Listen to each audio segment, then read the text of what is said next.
Obesity, from the epitome of femininity to a global pandemic. Mexican Juan Pedro Franco suffered from excess weight all his life. When he stepped on the scales as a 6-year-old boy, the arrow immediately moved to the 64-kilogram mark. It was hard to be different. It was hard to be several times larger than all the children in the neighborhood. Juan Pedro had no friends. He could not run and play with other boys. As a teenager, he did not have the courage to start a conversation with the girl he liked. Despondent, he could do only one thing: suppress his pain with food. At the age of 17, Juan Pedro's weight reached 229 kilograms. Ideas of pulling himself together crossed the young man's mind every day, but it seemed that life itself was against him losing weight. At the age of 17, Juan Pedro got into a serious car accident. He miraculously survived, but the resulting injuries landed him in bed for a long time. For a long stretch of time of recovery and rehabilitation, the young man was unable to move. Instead of losing weight, he gained more and more. At the age of 31, Juan Pedro Franco entered the Guinness Book of Records as the heaviest man in the world. At that time, his weight was already 590 kilograms. The poor fellow was unable to get out of bed. He couldn't take care of himself. For the last 6 years of his life, he never left his room. Even if he found a way to move around, he just wouldn't be able to squeeze through the doorway. This life is depressing, not least because its end is too predictable. A few more years of imprisonment and humiliation, and then the sudden death of a heart attack or other disease caused by being overweight. Juan Pedro was still young, and he did not want this outcome. Several times, the doctors performed stomach-shrinking operations on him. He was on a diet. He even underwent surgery to remove 95 kilograms of excess skin, which hung in folds from his thinner body. As a result of all this, Juan Pedro's health improved so much that he finally felt happy. To be able to get out of bed on my own, go take a glass of water, and reach the toilet is a great feeling, he admits. The man no longer suffers from diabetes and hypertension.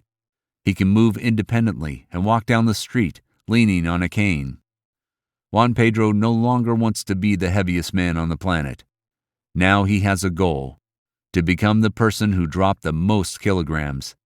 And he moves towards this goal confidently. Juan Pedro Franco found from his personal experience how much damage obesity can cause to human health. Besides, even after losing weight, you have to deal with the damage that has been done to the body. All this implies high costs for treatment, and many adverse effects can never be got rid of. However, being overweight is not always perceived as a disease. A few centuries ago, no one even thought about what such a condition is fraught with and how it affects a person's life. The concept of obesity began to be found in the literature to describe people with excess weight only as late as in the 17th century. 100 years later, people began to draw a parallel between this condition and a person's quality of life. In the middle of the 19th century, it was proved that obesity can adversely affect health. Only in the 20th century, physicians officially documented the complications that it can lead to, including excess mortality.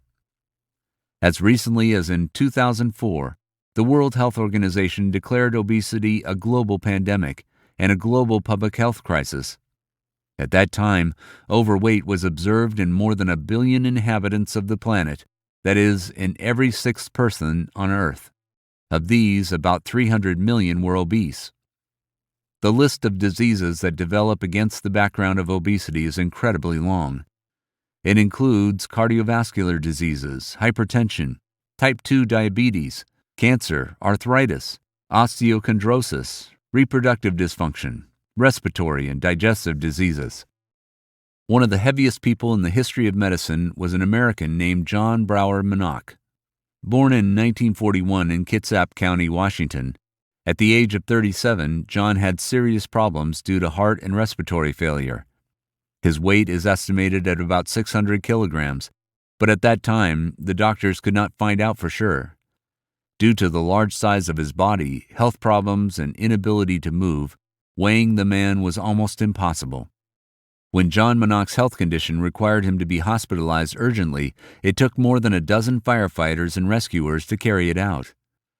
They used a specially modified stretcher, and a ferry was specially hired to transport John to the University of Washington Medical Center in Seattle. The American was placed on 2 beds placed end to end. Whenever it was time to change bed linen, 13 people from the hospital staff were called in to help. For a year and a half, the doctors kept Manock on a strict diet, which did not exceed 1,200 kilocalories per day. He managed to lose 419 kilograms during this time, which was the largest documented weight loss among men. It was this record that the Mexican Juan Pedro Franco once set out to beat. John Manock weighed 215 kilograms when he was released from the hospital. He lost almost 2/3 of his weight thanks to strict diets, which was quite an achievement. Although just a year later, he was again taken to the hospital. Without any supervision, he began to eat a lot and indiscriminately again. In just a year, John managed to gain 220 kilograms. The doctors were at a loss. It seemed they could not help Manock. After a short struggle, they gave up and stopped the treatment. John Brower Manock died on September 10, 1983, at the age of 41.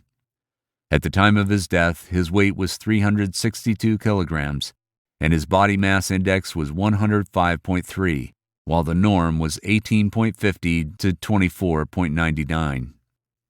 Scientists keep studying the problem of obesity in humans. An important role in their research was played by the study of the thermodynamics of food metabolism. Thanks to it, suggestions were put forward that the key to excess body fat deposition lies in the imbalance between the caloric content of the food consumed and the energy applied in the course of daily activities. But why are people prone to obesity at all? To date, there are several theories as to why this is happening. One of the theories is called the thrifty gene hypothesis. What is its point? Millennia ago, the life of our ancestors was not easy. Days, when food was available, were replaced by long periods of its absence. Epidemics, droughts, prolonged frosts constantly provoked famine. Humanity is genetically adapted to this. Every time people found access to food, consumption immediately provoked fat accumulation. This fat was released as long and gently as possible. This ability to accumulate excess fat from the smallest possible amount of food was of great importance not only for the life of each individual, but also for the survival of the whole species. Fat reserves allowed people to maintain fertility, the ability to reproduce, during a famine. People with low BMI are known to have problems with fertility, and although obese people have the same problems, under the circumstances described, moderate fat reserves were the only way for humanity to survive. Except for the thrifty genotype hypothesis, there are others. For example, the genetic drift hypothesis. It was put forward by the British biologist John Roger Speakman in 2008. He argues that if the saturation hunger cycle were the driving force of human evolution, then over the long period of human existence, metabolic thrift would be fixed in all individuals, and now everyone would suffer from obesity without exception. The essence of John Speakman's theory of drifting genes was that the excessive accumulation of fat made primitive people large and immobile, and this increased their risk of falling prey to attacks by predators. But then man rose to the top of the food chain and no longer had enemies in his natural environment. So there was no selective pressure on people to stay thin. As a result, the genes that controlled the upper limit of body weight had no more limits and were subjected to genetic drift, that is, a random change in frequency. In other words, all people who could be obese are obese. With this, John Speakman explained why some people are predisposed to be overweight while others remain thin without much effort. Other scientists fundamentally disagree with the above hypothesis. They argue that these assumptions do not explain differences in obesity between ethnic groups. The matter is that research conducted among different ethnic groups in the United States showed interesting results. As it turned out, the lowest prevalence of obesity was observed among Asians and Europeans, and the highest among African Americans, Native Americans, and Hispanics. Scientists have suggested that the reason for this is the different effects of climactic selection on the ancestors of these groups. Robert William Fogel was neither a geneticist nor a biologist. On the contrary, this American is a Nobel Prize winner in economics. He is known for numerous fundamental studies on unusual topics. For example, what would the transportation system of the United States be like if the railroad had not been invented? In 2004, Robert Fogel also theorized about the emergence of obesity in the modern world. For most of history, chronic malnutrition has been the norm. Therefore, humanity was no longer interested in how to cope with obesity, but in how to overcome hunger. It was only in the 18th century, following the technological advances that led to the so-called Second Agricultural Revolution, that the amount of food available to the masses began to increase. But despite this, malnutrition persisted in the United States and many European countries until the early 20th century. The campaign slogan of the 31st U.S. President Herbert Hoover in 1928 said, "A chicken in every pot." It was the promise of that well-fed life, which so far seemed unattainable. Until the first decades of the 20th century, developed countries were still struggling with poverty, hunger, and never-ending infectious diseases. These health problems were considered the main cause of low productivity.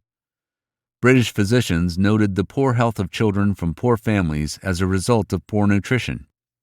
However, around the same time, scientists discovered that such simple and cheap food energy supplements as sugar and fat can make a significant difference. John Boyd Orr, a legendary English educator, doctor, public figure, and Nobel Peace Prize winner, led the effort to improve the nutrition of the working class. As a student at the University of Glasgow, in his spare time, John loved to walk around the city, studying its inner life, hidden from the people of the ruling class. The young man was shocked by the level of poverty he found in the slums and tenements. Many of the workers' children suffered from rickets, and the adults were malnourished. These impressions imposed a mark on Boyd Orr's future life. In all subsequent years, he devoted his money, efforts, and time to improve such a terrible situation. During the 1920s, John Boyd Orr did a lot of research on the analysis of various food products. In 1927, he proved the value of milk and secured its free provision to all British schoolchildren. In his work, Food, Health, and Income, which Boyd Orr published in 1936, he emphasized that 1/3 of the British population was so poor that they could not afford to buy enough food for a healthy diet. He noted that malnutrition and low income are not just connected, but provoke each other. The circle is never-ending, as the lack of diverse diet poses problems in the development of schoolchildren, and the difficulties in education cause the emergence of a new generation of workers with low wages who cannot provide adequate nutrition for their own children. In 1949, John Boyd Orr received the Nobel Peace Prize for his research in nutrition and his work as the first CEO of the Food and Agriculture Organization of the United Nations, FAO. One of his main achievements was the idea that simple ingredients could be added nationwide to compensate for nutritional deficiencies, thereby making the nation healthier and more productive.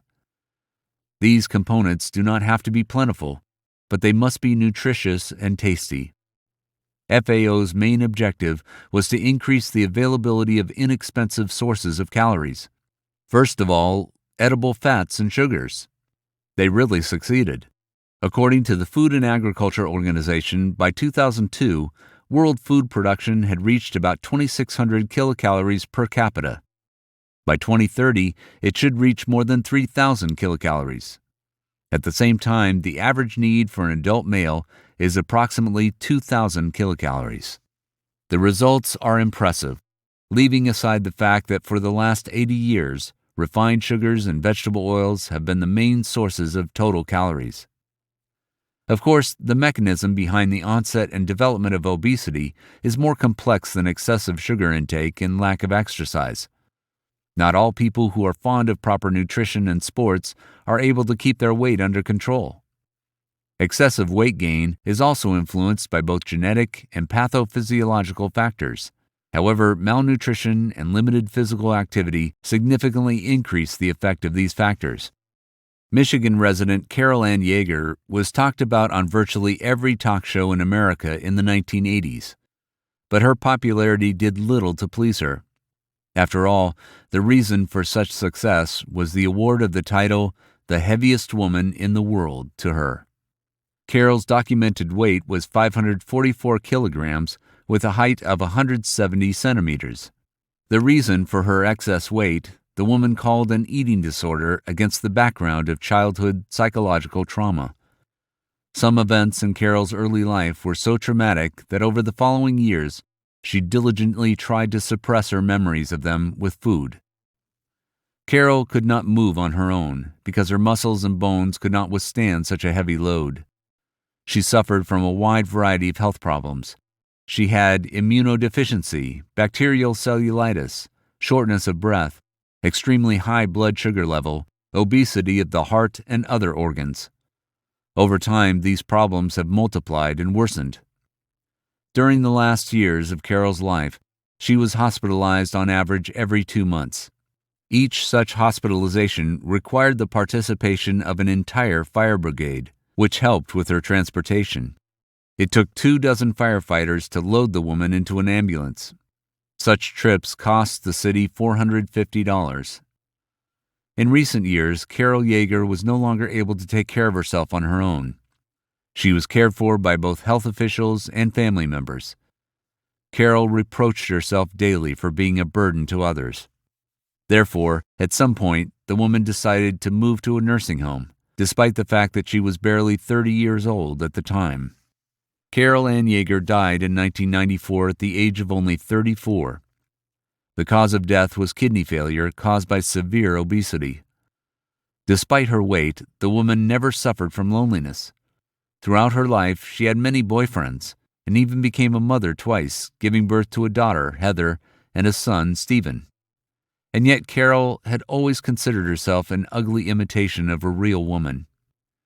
Perhaps her opinion of herself would have been different if she had been born centuries or even millennia earlier.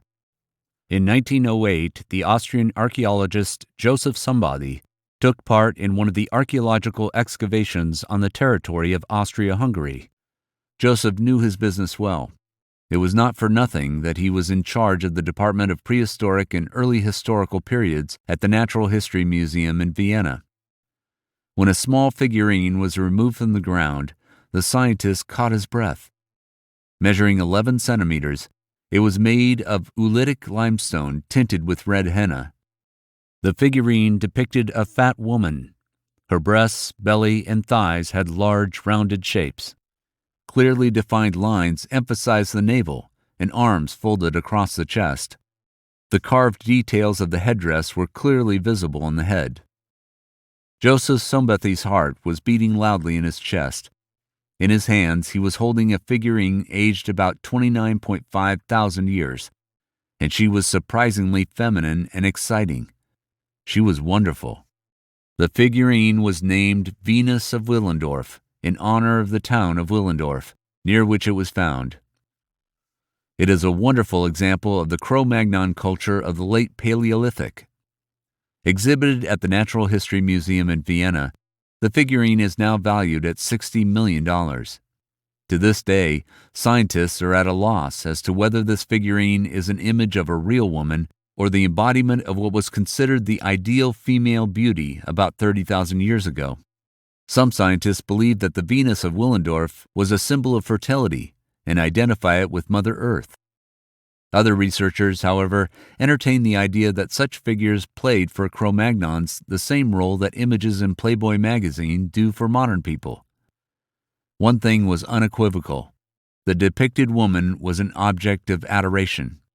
Despite her ample curves, She was perceived as the embodiment of femininity and beauty. And perhaps on the contrary, it was thanks to these shapes that she was perceived as so feminine.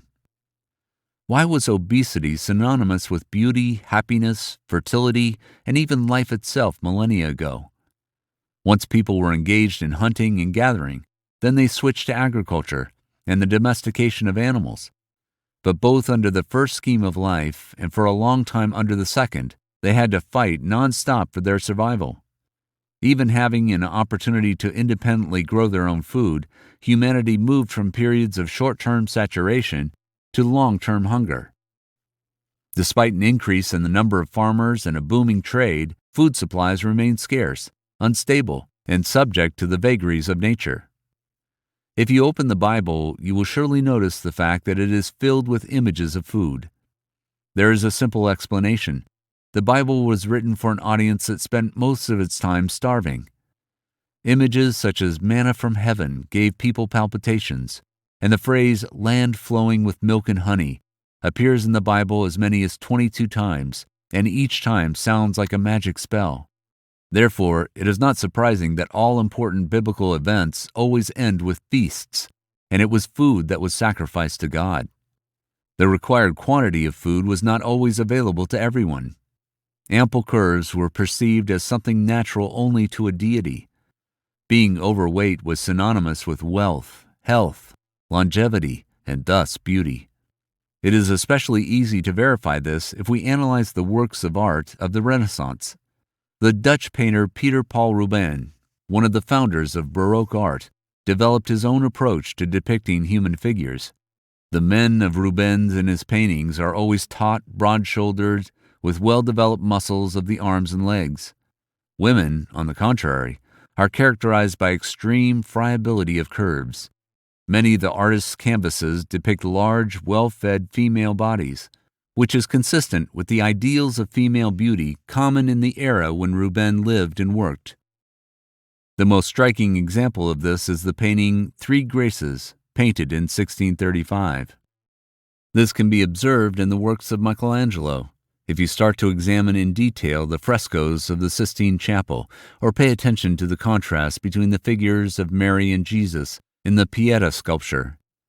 Obesity was still associated with abundance, influence, and power.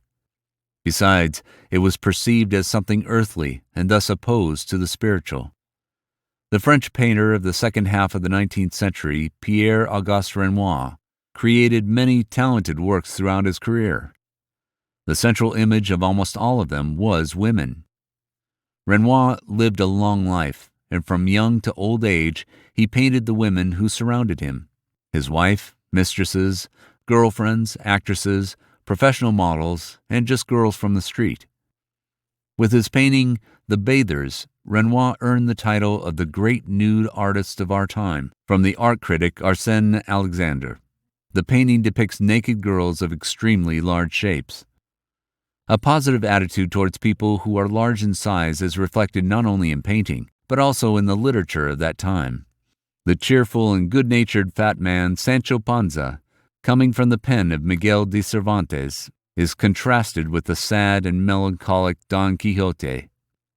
The fat and good-natured Falstaff, created by William Shakespeare, contrasts sharply with the reserved introvert Hamlet. For many centuries it has been believed that being overweight is a sign of good health. It was on thinness, not obesity, where beauty experts directed their criticism. In the book Personal Beauty, How to Cultivate and Preserve It in Accordance with the Laws of Health, written in 1870 by the American scientist, researcher of religious beliefs, and Indian folklore Daniel Brinton, it is indicated that the skinny, bony figure is unbearable for both gods and people. According to Brinton, thinness can only benefit a lady if the poor thing meets a tribe of cannibals. Further in his book, the author presents a humorous story about a lady named Ida Pfeiffer, who was captured by cannibals during her travel through Africa. Nevertheless, the representatives of the tribe refused to eat her because the lady was completely unappetizing. But as long ago as in the 18th century, attitudes towards obesity began to slowly change. Instead of admiration and inclination, overweight people began to generate sympathy and compassion.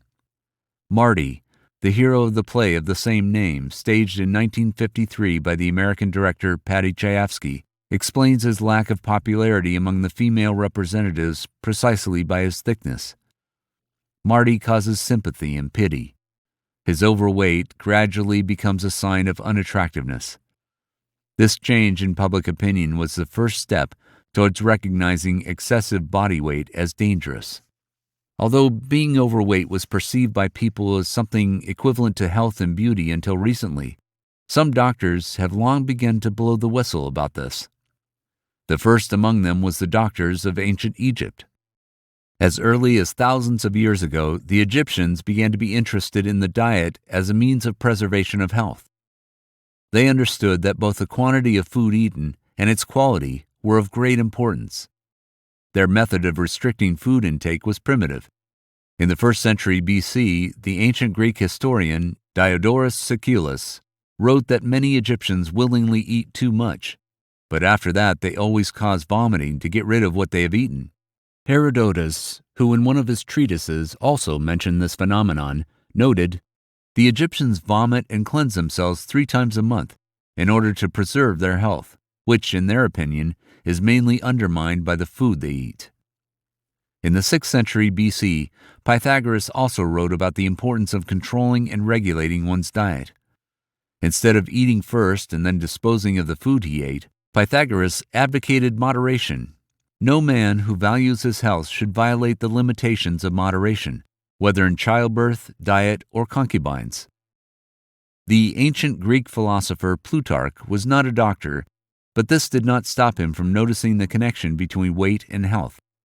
The author of the famous Lives notes in his work, "Thin people as a rule are the healthiest. Therefore we must not indulge our taste for delicacies." Another great representative of ancient Greece, the brilliant healer Hippocrates, described the health of the human body as a balance of 4 fluids: blood, phlegm, black and yellow bile. He believed that all diseases are caused either by a lack or an excess of one of these fluids in the human body. He defined overweight as an excess of all these fluids at the same time. Hippocrates was born around 460 BC. However, even then, during his observations, he was able to come to the conclusion that obesity is the cause of infertility and early death, which completely contradicted the perception of obese women as the embodiments of fertility. In his work Corpus Hippocraticum, the great healer wrote, "All diseases begin in the intestines. All excess opposes nature. If we could give every person the right amount of food and exercise, not too little and not too much, we would find the safest path to health. Let food be your medicine, not vice versa. It is very unhealthy to take in more food than the constitution will bear, unless exercise is used to deal with the excess. The most famous doctors treat by changing the diet and lifestyle of their patient."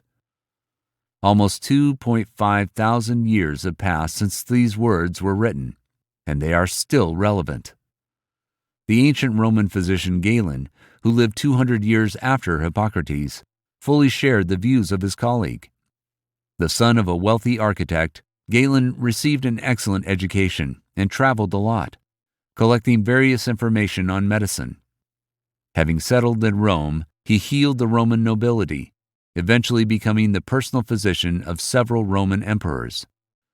Galen had a wonderful habit of writing down everything he dealt with. Besides, he often supplemented his treatises with short autobiographical remarks. As a result, quite a lot of information about his lifestyle and activities has come down to the present. Some remarks often look like historical anecdotes or outright self-promotion, but many of them are polemical and entertaining. For example, in one of the treatises, Galen wrote about one of the earliest examples of obesity treatment. "I reduced a huge fat man to medium size in a short time, forcing him to run every morning until he broke into a profuse sweat. Then I put him in a warm bath, whereupon I ordered him a small breakfast, and sent him into a warm bath for the second time. A few hours later I allowed him to eat food freely, which provided only a small amount of nourishment, and finally assigned him with some work to which he was accustomed for the rest of the day. As the number of obese people has increased, the medical literature has recognized the benefits that can be gained from reducing excess body weight. The famous English physician Thomas Sydenham, who lived in the 17th century and called himself the English Hippocrates, also recognized that reducing excess body weight can help a person get rid of certain diseases. In his medical writings, he wrote, "Fullness can be counted among diseases arising from initial deficiencies in the functions of certain organs, but it should also be recognized that they are most closely related to our habits of life." The Scottish physician William Cullen, in the mid-18th century, listed the symptoms that accompany obesity. To them, he attributed to fatigue, gout, and respiratory distress. Nevertheless, the vast majority of other physicians believed the opposite. They believe that the presence of extra pounds, on the contrary, is extremely beneficial for health.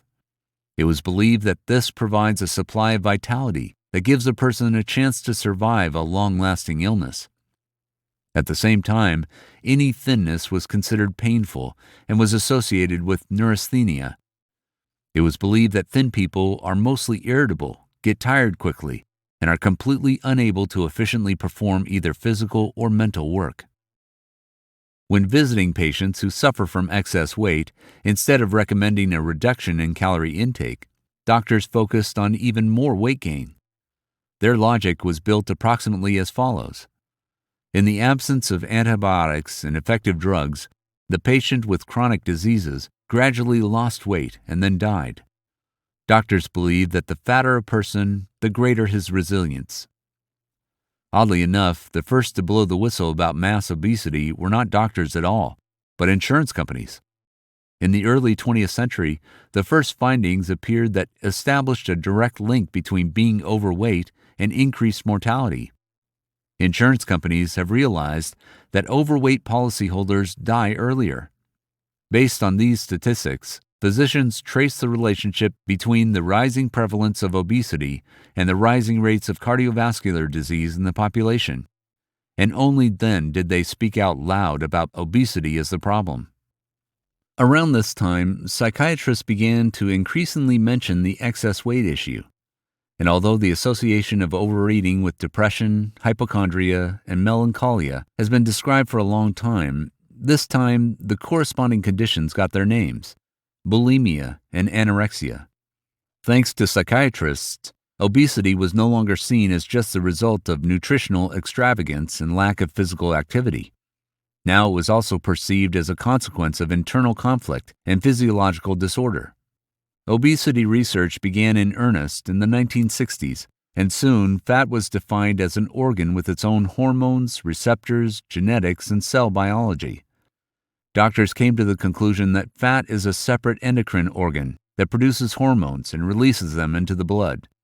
Its excess raises the risk of developing dangerous diseases, such as type 2 diabetes, stroke, and not just that. Obesity is not only an adult problem, children are just as susceptible to it. In 2010, All the World's Resources wrote about a Chinese baby named Lu Hao. At 3 years old, the child weighed 5 times the norm. He was many times larger than other children and could hardly move. Lu Hao's parents couldn't even send him to kindergarten because the teachers were afraid that the big kid would accidentally harm other children. The doctors assumed that such a strong weight gain was due to hormonal imbalance.